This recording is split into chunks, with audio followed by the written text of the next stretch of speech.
Muy bien, 7 de la mañana, 35 minutos, comenzamos a charlar con distintas voces en torno al golpe de Estado que ha ocurrido allí en Bolivia. Estamos en línea con Alejandro Launagaray de Urquiza, analista internacional. Hola Alejandro, Valeria Weise y Mariano Yese, provincia, ¿cómo te va? ¿Qué tal, Mariano, Valeria? Buen día. Buen día. Para los dos. Bueno, la verdad que preocupados por esta situación que estamos atravesando en América Latina, en varios países, lo de Chile, pero bueno, ahora por supuesto toda la mirada puesta en Bolivia. ¿Qué primera lectura haces al respecto, Alejandro?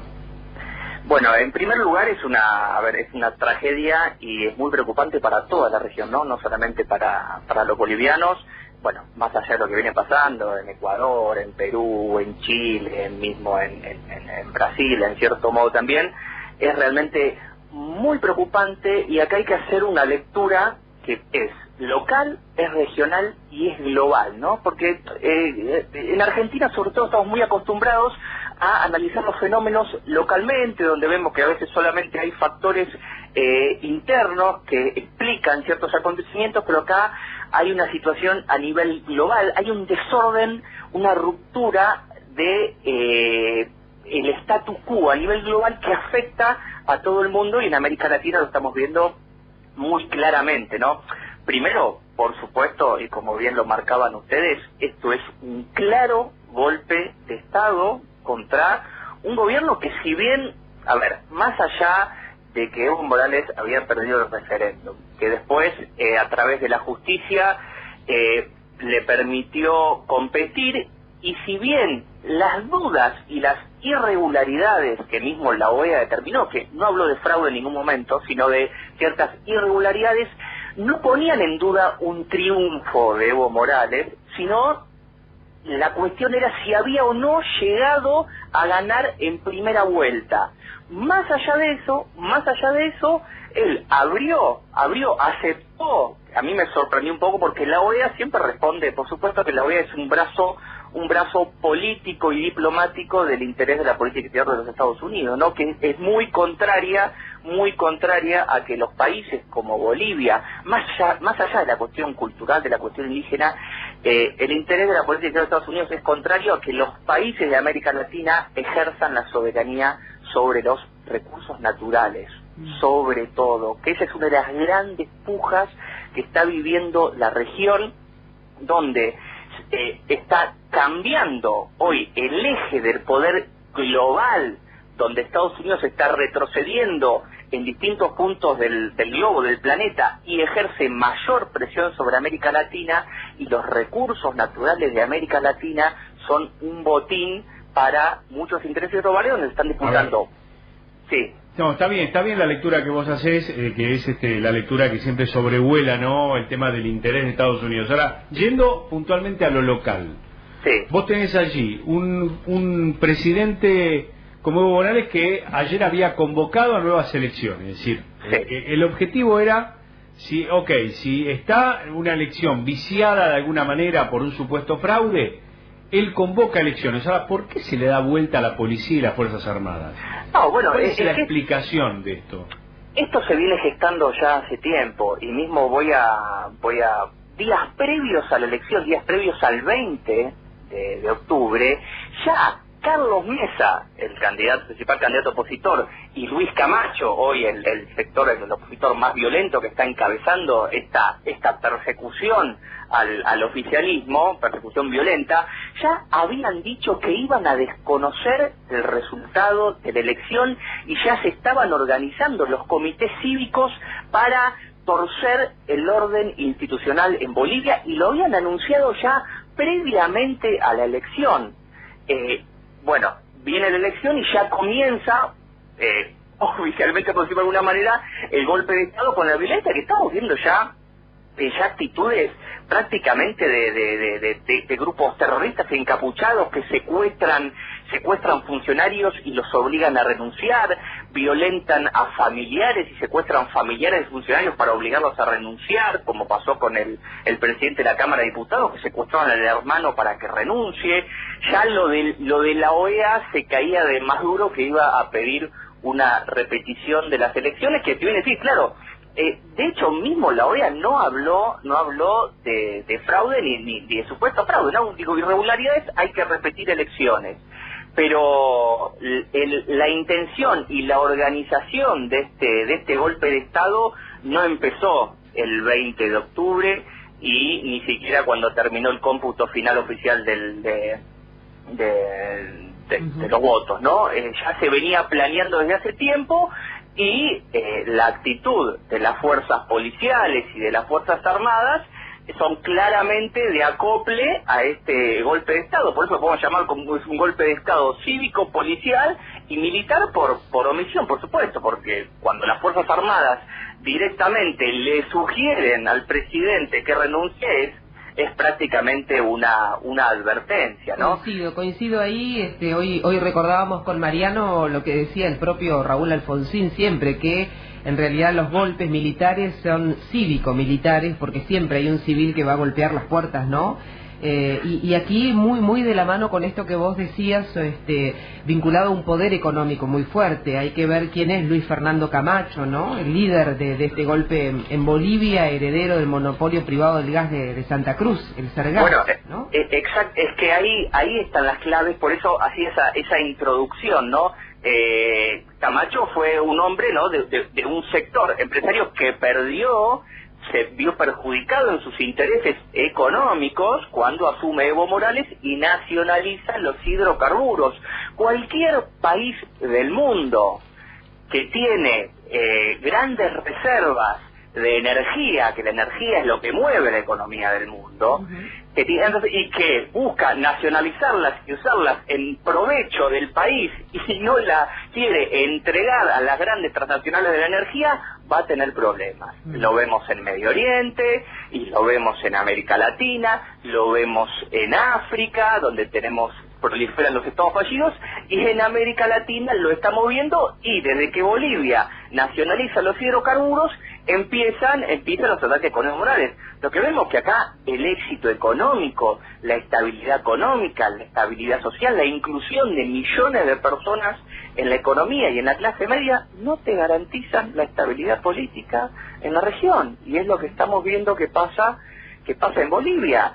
Un hombre que, asume con un 55% de pobreza y devuelve el país con el mismo porcentaje de gente incluida en la clase media, con un crecimiento estable mayor al 4%, con una inflación que no supera el 4% anual, con un desempleo del 4%, y podría seguir un largo rato enumerando estadísticas favorables de Bolivia. ¿Cómo puede ser que esté sucediendo lo que está sucediendo? Entonces ahí hay la disputa por los recursos es global, y en Bolivia lo estamos viendo claro, y detrás de todo esto, pues nosotros hoy analizamos no el árbol y no el bosque, no, el árbol es el hecho, el golpe de Estado, la persecución que hoy Evo Morales está viendo peligrar su propia vida e integridad, y detrás de todo esto está el claro interés por los recursos naturales y la geopolítica, donde acá sí entran los grandes poderes globales en juego, que, bueno, en parte están detrás de esto. Yo tenía entendido que Evo estaba muy bien visto aquí en la región, inclusive por el gobierno de Macri, que tenían muy buena relación.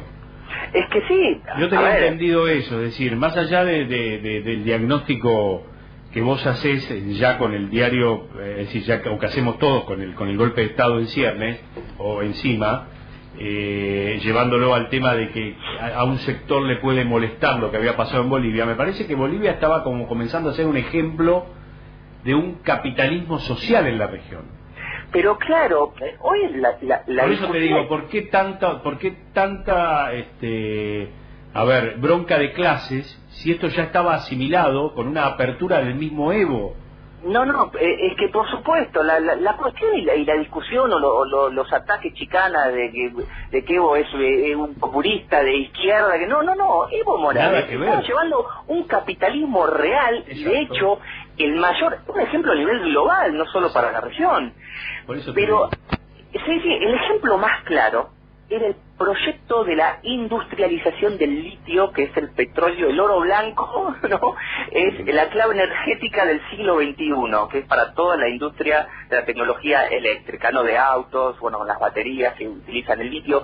Había firmado con una empresa alemana para industrializar el litio en Bolivia y producir baterías de litio, y ya estaban produciendo los autos eléctricos, y esta cuestión, la clave histórica desde hace siglos para la región, es que desde el statu quo global, internacional, la industrialización de América Latina es una amenaza a los países más desarrollados. Por eso América Latina siempre se ha visto colmada de estos golpes de Estado, opresiones, y nunca logra la industrialización de sus recursos naturales, porque el objetivo es, en la División Internacional del Trabajo, que provea las materias primas, como en la época colonial, e importe los productos terminados. Entonces la industrialización... La verdadera brecha económica y de diferencia de los países, eso está clarísimo. Bueno, exactamente, es que es lo mismo que pasa, por ejemplo, en África. No se usa las cuestiones culturales o de raza o de etnias o religiones, cuando debajo de todo eso están los recursos naturales, que los vienen expropiando desde hace siglos, y lo mismo vinieron haciendo desde la época de las colonias con América Latina. Entonces Evo Morales, más allá de que es un ejemplo para la región, un ejemplo para los economistas serios, ¿no? que analizan la cuestión real, y mismo para las Naciones Unidas, bueno, por debajo de lo que no se habla y lo que no se dice, es ahí donde radica también lo más importante, que son las operaciones, donde se le ha mellado la imagen notablemente, y donde yo he visto desde el día de la elección una maquinaria mediática internacional que ya anunciaba un fraude desde el mismo día de la elección, llenando ríos de tinta y páginas web todo el tiempo los grandes medios internacionales, de los cuales son propiedad las grandes compañías multinacionales, sobre todo energéticas. Porque Bolivia, un dato claro, Bolivia, antes de nacionalizar los hidrocarburos, recibía un 10-11% de regalías, y el otro 89-90% se iba para afuera. Evo Morales revirtió ese porcentaje, lo dio vuelta. Entonces las mayores regalías de los hidrocarburos quedan en Bolivia, y se va una parte muy menor. Entonces, ¿no se equivocó Evo en saltar el tema del referéndum y bueno, querer un periodo más? ¿No se equivocó allí después de tantos logros? Son errores políticos, pero ese es un terreno en el que podemos discutirlo y todo lo demás, pero no es justificativo. No, lo digo porque es lo que se está utilizando como, y lo buscó, no, pude haber sido una pregunta, está bien, pero digo, es lo que se está utilizando ahora para justificar el golpe. No, claro, y te lo van a justificar por ese lado, obvio, por eso le estoy preguntando al analista. ¿No se equivocó ahí, digo, tanto bienestar que le diste al pueblo, tanto a la región con el tema del capitalismo social? Digo, ¿no te equivocás ahí? Sí, a ver, como error político, forzar o pedir a la justicia que lo habilite para el nuevo mandato, y sí, podemos decir y asumir, que analizar que es un error político, pero bueno, a fin de cuentas hubo, más allá de que puedan acusar, que bueno, que la justicia, que tenía relación con él, bueno, la justicia de Bolivia, institucionalmente, legalmente, a pesar de ese referéndum, lo aprueba como candidato, y bueno, y él se presenta a elecciones, gana la elección, por ahí no llegaba a la diferencia para ganar en primera vuelta.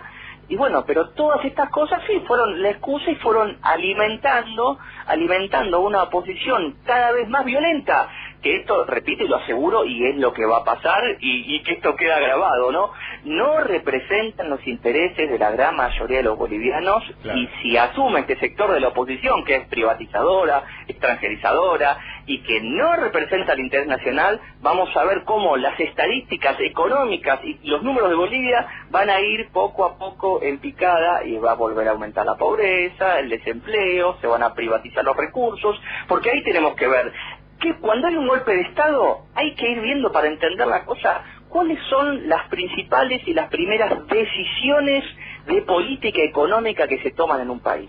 Yo voy a preguntar algo. Ahora la presidenta en ejercicio, ¿cómo se llama? Añez, ¿no? Yanine Va a Áñez. convocar elecciones. ¿Puede presentarse Evo? Sí. Y van a intentar que no, sin ninguna duda. ¿Y por qué? Van a intentar que no. Porque si no cometió ningún delito.